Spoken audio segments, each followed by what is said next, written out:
How's it going, everybody? My name is Wordsayer, and today I'm going to show off my custom 64 furnace, Nether compatible, shulker box compatible, quiet. There was something else I'm forgetting. I know I'm forgetting. I'll probably say it later. Super smelter. But yeah, so I can just take a full shulker box of whatever I want that I can smelt at least. Throw it in there. Push the button. It'll start draining out, and it takes about 6 minutes to smelt all of this stuff. You see the minecart start going. At first I had like a full hopper chain going along down here to put the fuel in, but that was really inefficient, and then I realized I could, because I was thinking I would have to make a separate sending system for this minecart down here if I did that, but it turns out I can just send it at the same time I send the minecart with the sand in it, and it'll keep up with inputting fuel. So that's like 64 fewer hoppers I have to fill, so that's a good bit. I think at the moment, the way I have this set up exactly right now, I think it takes 551 items to fill up this system. But I do have an idea for how to streamline that a little bit. Because basically, it's a little annoying because like when I fill this up, I forget which one it takes first, but one of these hoppers will take items until it's full, and then the other one will start taking. So you can't really split it up evenly, so you pretty much have to have the whole system full. But I think in the survival world, I'm gonna move the choke point down here. So like we don't have these individual lines of hoppers going that are slowing things down. But yeah, the interesting thing about this, a mechanic I didn't discover until I tried to build this thing, was you can actually make silent dropper elevators. I haven't figured out mechanically why it works, but I know it does. Basically, if you have a block in between the observer and the dropper, it just doesn't make the ticking sound. Over here is where I tested it. So this dropper elevator, this will always make noise. This dropper elevator, it will make noise when it starts. You hear it tick a little bit as it starts, but then it stays silent. I also discovered with this, if the items aren't flowing through constantly, then it will tick for a bit, then it'll stop ticking, and then once a new set of items starts going through, it ticks again. So you actually have to keep it a constant flow. So I was trying to do like 4 hopper chains for the 4 different rows of furnaces, but that ended up not being silent anymore, so I decided to make it just 2 hopper chains instead of 4, because that keeps a little bit of a right here. Yeah, it keeps a little bit of a backlog. So this smelter could be faster, but if you did that, it would be noisier. So I think I like it this way. The other unique thing, I haven't really seen anyone else do this before. So what I wanted was to be able to plop my shulker box down, have it smelt, then swap the shulker boxes, just take that one and then put the empty one over there and call it good. The only problem is because this hopper minecart is down here, as soon as I break this shulker box, it's gonna go in the hopper minecart. So what I discovered, or what I devised, was a system to, when this is done smelting, it pushes the minecart over here, which means this will no longer get picked up by the hopper minecart and you can safely break it and it won't disappear.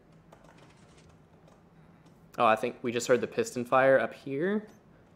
So it finished. Yeah, you see it pushed the hopper minecart over there.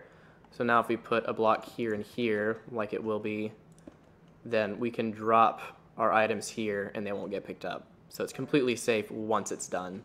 Oh yeah, these repeaters back here, these are a timing mechanism, because I didn't want these hopper minecarts to be running continually, like forever. Because you could set this up to be totally functional without all these extra repeaters back here, but these minecarts would be running forever and causing a little bit of lag, and I just didn't want to do that. So what I did was I made a chain of repeaters that goes around here, 16 repeaters on 4 ticks. That lets exactly 16 items through to the hopper minecart, not that one, to this hopper minecart, and then when it goes, there's a row of 16 furnaces, so it should put 1 in each and then be done. So yeah, I have a comparator that pulls off of this hopper, which is feeding into this chest, which feeds into the hopper minecart. So basically, when this stops sending items through, it sends a pulse through here to turn off this torch, which is what sends the hopper minecart. So basically, if items haven't been put through this hopper for 16 repeaters worth, 16 items worth of time, then it stops the hopper minecart. I was worried that like it might get a little bit ahead and then it would stop the hopper minecart while there were still a few items left, but the timing worked out with how I set this up that it gets everything out in time before it actually stops. So I left a little bit of an edge here because I didn't want to like double input items because that makes it really inefficient. So for backstory on this, I initially just wanted something simple like this. This was like a 23 furnace super smelter, and like it worked, but the problem I ran into was because it's taking all these corners and it slows down, it's slow at the beginning and the end. I discovered that like this furnace right here would get like a stack and a half more items than all of the others. So I was losing a lot of time there because if those 64 items went into all the furnaces, that'd be done in the time it takes to smelt 3 items.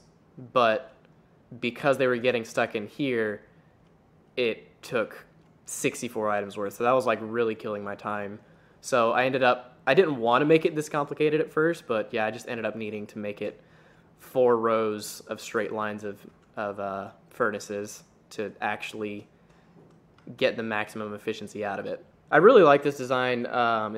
It's heavily inspired by Etho. His was the first super smelter I ever actually saw anyone build. So it's heavily inspired by that, but I have made my own tweaks to make it suit my needs a little bit better. For instance, his had just a double chest that you put items into. I wanted to be able to just plop a shulker box down and watch it go. But it's not the maximum efficiency you can have. It's also very expensive to build, as you can see. That's like 3 stacks of hoppers plus all these fuel line things. So it's like at least 4 stacks of hoppers, possibly 5 to even build this thing. And then the fuel it takes, I'm using blaze rods because I have a blaze farm. I think the best fuel for this sort of thing might be bamboo because you can fill it up more quickly and you can just AFK the fuel. But I already have a decent amount of blaze rods stockpiled, so I wanted to build this by my blaze farm.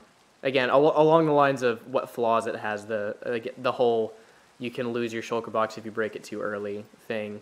As far as efficiency for fuel, though, I did figure out, I didn't do it here, it was here. If you put like 4 junk items in this hopper that don't count as a furnace fuel, it can kind of cut the startup cost of this whole system, because otherwise you would have to fill 5 stacks of hoppers before it would start backlogging. You want it to backlog up through here actually till it gets to this choke point back here, because otherwise it's just gonna feed into this chain forever until this one's full, and then it'll feed into that chain until that one's full, and then that one. So it basically takes a lot more blaze rods to fill up this system if these hoppers hold too much. So I figured out you can put junk items in here to make them fill up a little bit faster. So this will backlog faster, so it'll go to the other chains a little bit faster. But yeah, I think that's everything, more or less. And then I'm going to go into survival and build it myself. I'll try to be clear with everything I'm doing so it can serve as sort of a tutorial, but we'll see how it goes. Okay, so I was going to put the building in the survival world at the end of this video, but turns out that that combined just ended up being too long. So I'm actually going to put that in a separate video so you guys can go watch that if you want to see a more hands-on approach of how to build this thing. But I did make a couple changes while I was building that. First off, I had repeaters here that were powering this minecart rail. Instead, I just put a redstone dust here because all that is the fuel line, and if that gets locked for a couple ticks, it's no big deal. And then I streamlined the fuel line a little bit. Instead of having 4 lines that go back through here and then they join up, they just go a straight line here, join up here, and then a straight line back to the input source.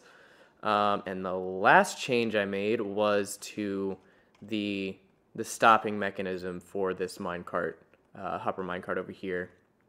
I had been pulling the signal off of these observers, so when these finished putting items in there, it would push the minecart over so it stopped pulling, but I just found a better spot to pull that signal off of over here, this hopper right here. That's where the items are coming out of. So once the items stop flowing through this hopper, then it triggers and pushes this minecart over so you can get your shulker box back. And that probably saves a couple minutes. I haven't actually timed it, but it saves a good bit of time on when you can actually pick this up. So it's a little bit safer in terms of losing your shulker box. But yeah, that's my super smelter. Like I said, if you want to see how to build it like block by block, I will have another video. I'll put the link in the description of me actually building this in my survival world. But yeah, if you enjoyed this video, please give me some feedback on like what you liked, what you didn't like. Is the editing too choppy, too scatterbrained? I did record this on a live stream, so it's a little bit more strange than what you would normally see on YouTube. Or would you like to see me do some other projects on here? I have this sign block elevator that I built, and I actually have this in my survival world now, where you push the button and the elevator goes up to the top and into this little thing where my nether portal is to here to get to the nether ceiling. So that's I have that at my world spawn. So like if you die without a light or anything, you can still get back up to the ceiling of the nether. I also have this library meets villager trading hall. It's more of a aesthetic build than a technical build, but I still like it. But yeah, that's about it. Again, if you have some feedback, please don't hesitate to leave me a comment. But anyways, thank you guys so much for watching. As always, have yourselves a great day. I'll see you next time.